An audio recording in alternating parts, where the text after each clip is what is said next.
Rajendranagar MLA Prakash Goud పై ఆయన కుమారుడు సంతోష్ గౌడ్ తీవ్ర ఆరోపణలు చేశారు. తన ప్రేమ వివాహాన్ని తన తండ్రే అడ్డుకునే ప్రయత్నం చేశాడు అన్నారు.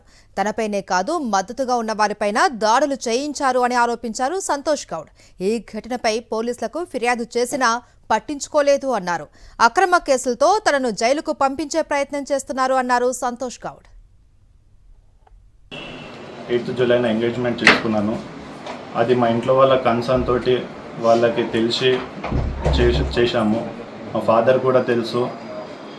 ఇది ఫస్ట్ అంటే వాళ్ళకి ఇష్టం లేదు సెన్స్ అఫీషియల్గా తను చేయడానికి ఇష్టపడలేదు.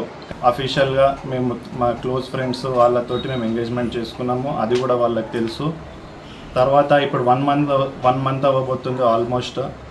ఇప్పుడు కొంతమంది నిన్న మా ఇంటిపైకి ఒక 40 మంది దాడికి వచ్చారు.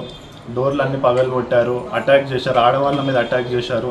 2 ఆడవాళ్ళ మీద అటాక్ చేస్తుంటే నేను వాళ్ళని తోసేసి 2 రూమ్లో లాక్ చేసి నేను ఒక్కరిని బయట ఉన్న నా మీద అటాక్ చేశారు. ఒక పైసల కోసం వచ్చాము, మాకు డబ్బులు ఇచ్చేది ఉందని చెప్పి లేడీస్ వచ్చారు. ఆ లేడీస్ అసలు డబ్బుల కోసం వచ్చిన వాళ్ళు 30 మందిని 40 మందిని రౌడీలను తీసుకొని ఎట్లొస్తారు? అందులో మనమ్మ అని ఉంది, ఆమెది కాల్ డేటా ఉంది ఇందులో. మరిన్ని అప్డేట్స్ కోసం ఛానల్ ను సబ్స్క్రైబ్ చేయండి. నోటిఫికేషన్స్ కోసం బెల్ ఐకాన్ పై క్లిక్ చేయండి.